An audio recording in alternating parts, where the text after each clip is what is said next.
আজকে আমি রান্না করব বরিশালের বিখ্যাত নারিকেল দিয়ে চিংড়ি মাছ ভুনা করব। আসসালামু আলাইকুম। তো প্রথমেই আমি চিংড়ি মাছগুলো সুন্দর করে কেটে ধুয়ে পরিষ্কার করে নিব।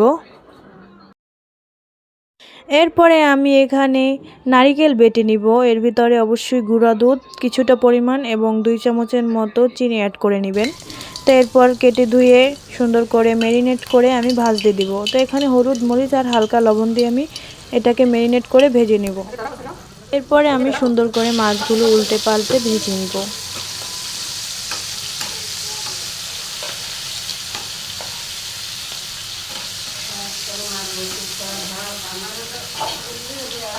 ভাজা হয়ে গেলে তুলে রেখে সেই তেলের ভিতরে এখন পেঁয়াজ কুচি অনেকগুলো এবং কাঁচামরিচ কুচি দিয়ে দেব।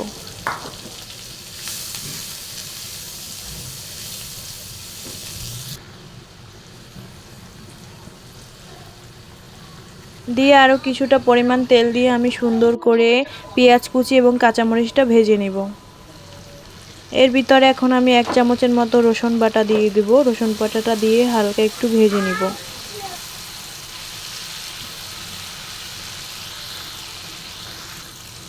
এরপরে আমি দিয়ে দেব সেই বেটে রাখা নারকেলগুলো এবং সাথে অবশ্যই গুঁড়া দুধ এবং 2 চামচ চিনি অ্যাড করে নেবেন। তো এটা দিয়ে সুন্দর করে আমি নেড়ে চেড়ে নেব। তো এরপরে এখন আমি দিয়ে দিলাম পরিমাণ মতো গুঁড়া মরিচের গুঁড়া আর কি। এরপরে দিয়ে দেব হলুদের গুঁড়া দিয়ে সুন্দর করে নেড়ে চেড়ে মিক্স করে নিব। এরপরে আমি দিয়ে দেব কিছুটা পরিমাণ গরম মশলার গুঁড়া। তো সকল গুঁড়া মশলাগুলো দিয়ে সুন্দর করে এরপর এখন ঝোল দিয়ে আমি সুন্দর করে মশলাটা কষিয়ে নেব। তো এই নারকেল চিংড়ি মাছ ভুনার মেইনই হলো মশলাটা সুন্দর করে কষাতে হবে, তাহলেই মানে নারকেল চিংড়ি মাছের টেস্টটা অনেক বেশি বেড়ে যাবে। তো এরপর আমি কিছুটা পরিমাণ লবণও দিয়ে দিলাম।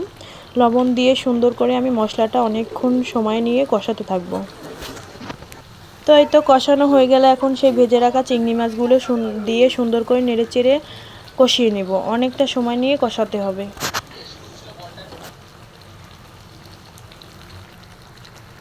তো এই তো আমি ঝোল দিয়ে দিলাম, মানে তরকারি রান্না হওয়ার জন্য ঝোল দিয়ে দিলাম।